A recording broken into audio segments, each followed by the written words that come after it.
ইমান ভঙ্গের দ্বিতীয় কারণ হচ্ছে সে সর্বসম্মতিক্রমে কুফরি করলো এবং তার ইমান ভেঙে গেল।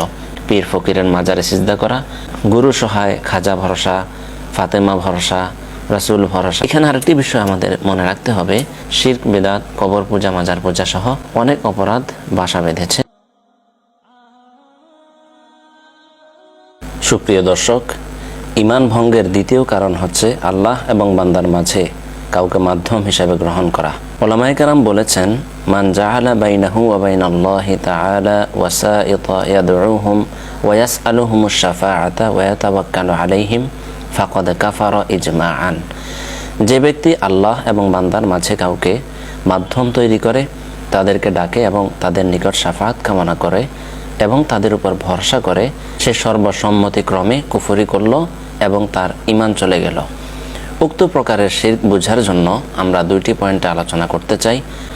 প্রথমত, আল্লাহ এবং বান্দার মাঝে মাধ্যম তৈরি করা। এর উদাহরণ যেমন, কোনো ব্যক্তি মনে করলো যে আল্লাহকে পেতে হলে আমাকে অমুক ব্যক্তির ইবাদত, জিকির অথবা সিজদা করতে হবে।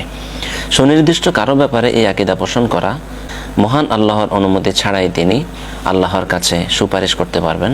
পীর ফকিরের মাজারে সিজদা করা এবং মনে করা যে আল্লাহর কাছে তারা সুপারিশ করবে। এর কারণ হলো, শাফাআতের একমাত্র মালিক হলেন আল্লাহ রব্বুল আলামিন। তার অনুমতি ছাড়া তার কাছে কোনো ব্যক্তি বা বস্তু সুপারিশ করার ক্ষমতা রাখে না।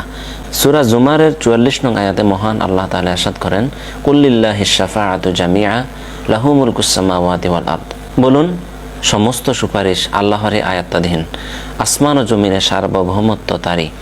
সূরা ইউনূসের 18 নং আয়াতে মহান আল্লাহ তাআলা ইরশাদ করেন, ওয়া ইয়াবুদুনা মিন দুনিল্লাহি মা লা ইয়াদুররুহুম ওয়া লা ইয়ানফাউহুম ওয়া ইয়াকুলুনা হাউলাই শুফাআউনা ইনদাল্লাহ। আর তারা আল্লাহ ছাড়া এমন বস্তুসমূহের ইবাদত করে যা তাদের কোনো অপকার করতে পারে না এবং তাদের কোনো উপকারও করতে পারে না। আর তারা বলে, এরা হচ্ছে আল্লাহর নিকট আমাদের সুপারিশকারী। তুমি বলে দাও, তোমরা কি আল্লাহকে এমন বিষয়ের সংবাদ দিচ্ছ যা তিনি অবগত নন, না আসমানে আর না জমিনে?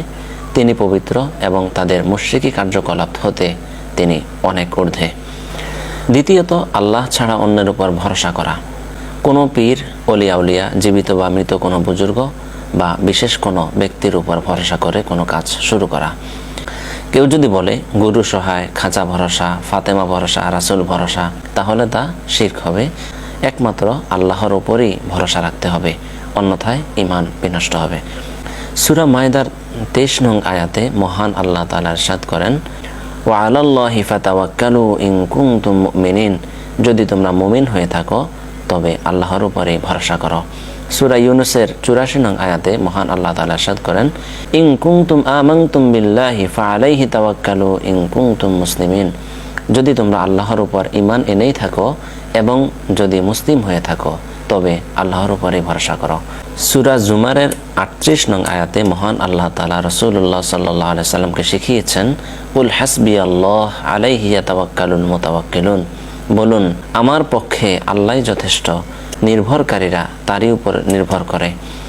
সুপ্রিয় দর্শক, এতক্ষণের আলোচনায় আমরা জানতে পারলাম আল্লাহ এবং বান্দার মাঝে ইবাদতের দিক থেকে, শাফাআতের দিক থেকে এবং ভরসা করার দিক থেকে কোনো রকমের ভায়া মাধ্যম গ্রহণ করা যাবে না।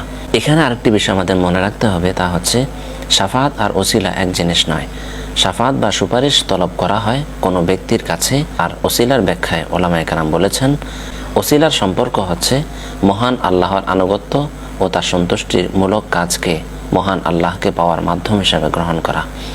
এ সম্পর্কে সূরা মায়দার 35 নং আয়াতে মহান আল্লাহ তাআলা ইরশাদ করেন, ইয়া আইয়ুহাল্লাযীনা আমানুত্তাকুল্লাহ ওয়াবতাগু ইলাইহিল ওয়াসিলা ওয়াজাহিদু ফি সাবিলিহি লাআল্লাকুম তুফলিহুন। হে মুমিনগণ, আল্লাহকে ভয় করো এবং তার সান্নিধ্য অন্বেষণ করো এবং আল্লাহর পথে জিহাদ করতে থাকো, আশা করা যায় যে তোমরা সফলকাম হবে। এই সম্পর্কে তাফসীর ইবনে কাসীরের মধ্যে মুফাসসিরিনে কেরামের উদ্ধৃতি দিয়ে বলা হয়েছে, হে ঈমানদারগণ, তোমরা আল্লাহকে ভয় করো এবং তার দিকে ওসিলা তালাশ করো। উক্ত আয়াতে আল্লাহর আনুগত্য ও তার সন্তুষ্টিমূলক কাজকে তাকে পাওয়ার মাধ্যম হিসেবে গ্রহণ করতে বলা হয়েছে।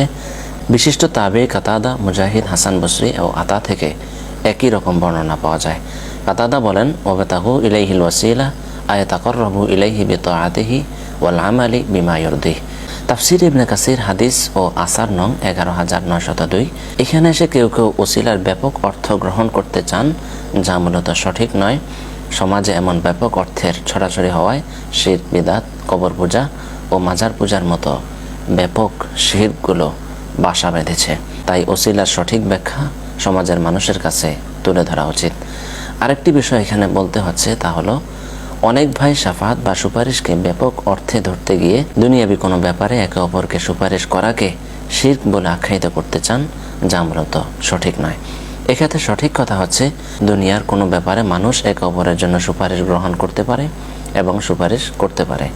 যদি ভালো কাজে সুপারিশ করে বা গ্রহণ করে তাহলে তা ভালো, আর যদি খারাপ কাজে সুপারিশ করে বা গ্রহণ করে তাহলে তা খারাপ। এ সম্পর্কে সূরা নিসার 85 নং আয়াতে মহান আল্লাহ তাআলা ইরশাদ করেন, মান ইয়াশফা শাফাআতান হাসানাতান ইয়াকুল লাহু নাসীবুম মিনহা ওয়া মান ইয়াশফা শাফাআতান সাইয়্যাতান ইয়াকুল লাহু কিফলুম মিনহা। যে কেহ সৎ সুপারিশ করবে সে ওর অংশ পাবে, আর যে কেহ অসৎ সুপারিশ করবে সেও ওর অংশপ্রাপ্ত হবে। এবং আল্লাহ সর্বশক্তিমান মহান আল্লাহ তাআলা আমাদের সবাইকে তাওহীদের বিশুদ্ধ জ্ঞান অর্জনের তৌফিক দান করুন এবং সর্বোপরি শিরক থেকে নিজেকে রক্ষা করার, হেফাজত করার তৌফিক দান করুন। আমিন। ওয়া আখিরু দাওয়ানা আনিল হামদুলিল্লাহি রাব্বিল আলামিন।